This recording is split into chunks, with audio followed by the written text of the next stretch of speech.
Pourquoi la banane fait-elle aujourd'hui l'objet d'un projet de normes internationales? Il faut savoir que dans le cadre de l'élaboration des normes, les parties contractantes, donc les pays signataires de la Convention, sont invités à proposer les sujets qui sont prioritaires pour eux pour élaborer des normes. Donc nous avons reçu il y a quelques années un projet de sujet pour développer une norme sur la banane. Nous savons que c'est une culture qui est d'importance à l'échelle globale parce que on a beaucoup de pays africains qui sont producteurs de bananes. On voit le Cameroun qui fait beaucoup de bananes dessert pour l'export. Donc c'est vraiment une culture d'intérêt économique.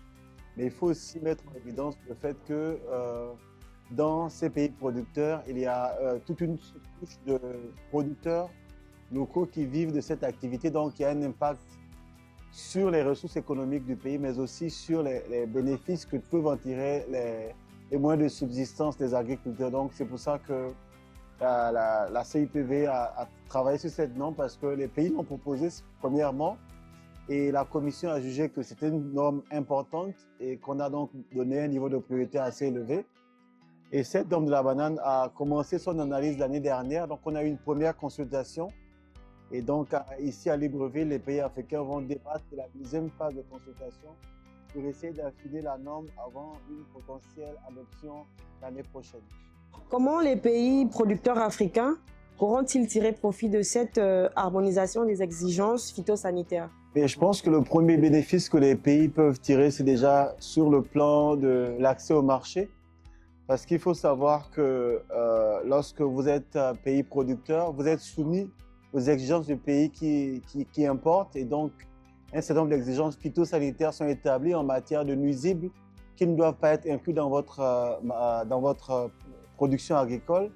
Et donc, avec cette norme, ça va donner vraiment des outils pratiques pour que les pays puissent se préparer déjà à maintenir les filières et les marchés qu'ils ont actuellement. Et ça peut aussi aider à accéder à de nouveaux marchés, acquérir de nouvelles parts de marché, surtout dans le commerce de la banane.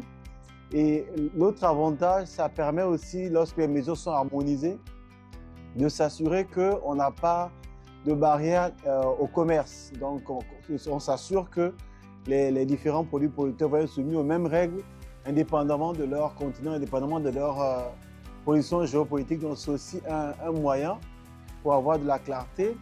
Et l'autre impact, c'est au niveau de l'industrie, parce que les industries productrices de bananes ont besoin d'avoir des indicateurs clairs pour savoir qu'est-ce qu'ils doivent faire dans le processus de production et même dans le processus d'emballage et d'envoi, qu'est-ce qu'ils doivent respecter pour être sûr que leurs bananes soient ouvertes au marché international et respectent les mesures phytosanitaires qui sont définies. Donc, c'est vraiment très important que cette activité soit harmonisée parce qu'on est sûr que pour l'industrie, on a des standards sur lesquels on peut se poser, mais aussi qui permettent vraiment d'assurer, de maintenir, de préserver le commerce de cette marchandise. Et ensuite, la dernière, pourquoi est-il essentiel que les pays africains contribuent activement aux consultations avant l'adoption de ces normes internationales? Donc, il faut savoir que le processus de consultation, c'est vraiment le moment où la Convention donne la parole au pays pour s'assurer que la norme est mondialement applicable parce qu'on sait que les capacités techniques et logistiques des pays sont différentes. Donc, on a besoin de prendre en compte les avis et les limites, les défis des différents pays pour être sûr que le produit, la norme finale soit suffisamment pratique et applicable par toutes les parties contractantes. Et donc, c'est vraiment pour ça que c'est important que chaque pays exprime sa position, définisse quelles sont ses inquiétudes par rapport à la norme, quels sont les avantages qu'il peut en tirer, de telle sorte que le produit final soit fait de façon transparente, qu'il soit pratique mais aussi applicable à l'échelle globale. Monsieur Descartes, je vous remercie pour toutes ces réponses.